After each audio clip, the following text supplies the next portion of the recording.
This is another edition of the First Reads, where I look at a poem by a poet I don't know or know very little about, and just do a first read for the sheer joy of it. I will often come back and change my views once I know more about the poet. I like to read a poet's work through that poet's aesthetics, so sometimes once I know more about their aesthetics, that changes how I read it. This one today is from AMP, issue 6. What I Wish My Daughters to Know Before I Die by Tyrel Kessinger. I don't know Tyrel Kessinger at all. What I Wish My Daughters to Know Before I Die. This title is probably the reason I picked it. I picked these fairly randomly. I picked the title because I have daughters, so I kind of think of I have a soft spot this way. So the title suggests a reading in itself, but we'll wait till I read it to see what happens. I'm going to look at the poem a little bit. I like to look at the form before I read anything. Just looking down, it's not a very long poem. It's definitely not in a traditional form. Subtracted, death, generations, law. Not seeing any traditional form stuff on it.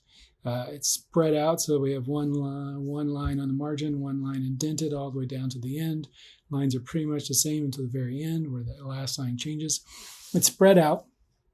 So I don't always know how to read a spread out poem when I find one online, because I don't know if the poet meant it to be that way or if the editors just did it that way. Unfortunately, this is, I think, a legacy of double spacing that gets brought in, and sometimes people double space because they think they're supposed to, and sometimes the editors just run with it.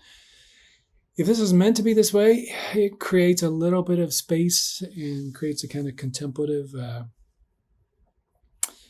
slowing down of the poem. I think when you have space in it, it slows it down, which is kind of the opposite of what a longer line does. A longer line tends to speed up a poem a little bit, but this one kind of slows down. It looks like it's going to.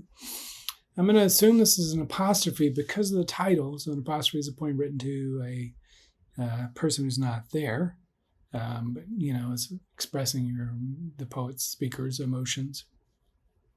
But I don't know. Maybe I'll change that when I read it. So let's just read through.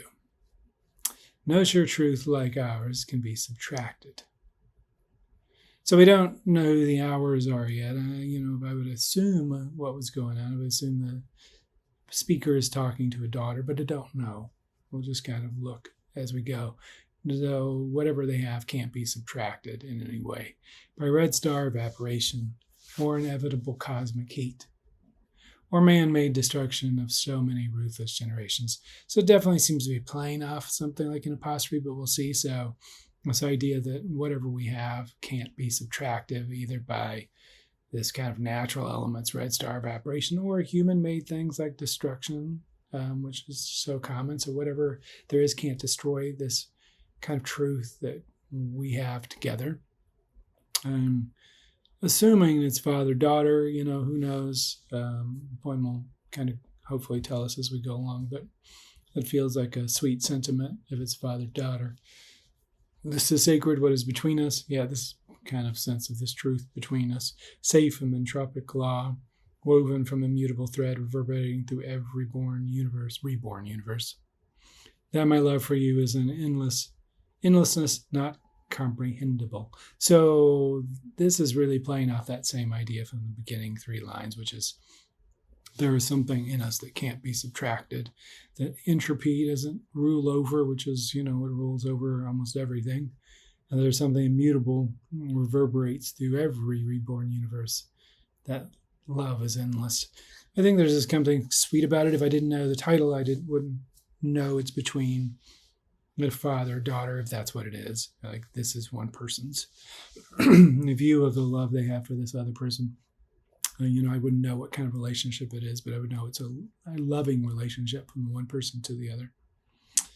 That you are eternally part of me, an equation more than any real science. Show me a pocket of the universe where this may not be true, and I will tear it from the sky. This last line is shorter. It's the only kind of protective line, like this is true, or I will, make it true. This kind of protective sense of I love you no matter what. And if there's this case where you think that's true, it's not. So this really is if it is a father-daughter poem, it's fairly sweet, like I love you no matter what in every universe eternally. There's just a kind of sweetness of it in that. So fairly straightforward poem. There's nothing really that super playful with the language going on here. It's a fairly kind of narrative, clear piece. There's not a lot of like, honestly, poetic, special technical things going on here.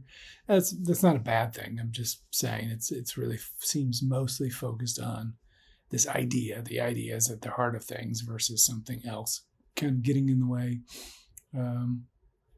Even kind of the kind of metrical playfulness you see in some poets isn't really here. It's just a straightforward, like contemplative talking. And yeah, the space does seem to create that here.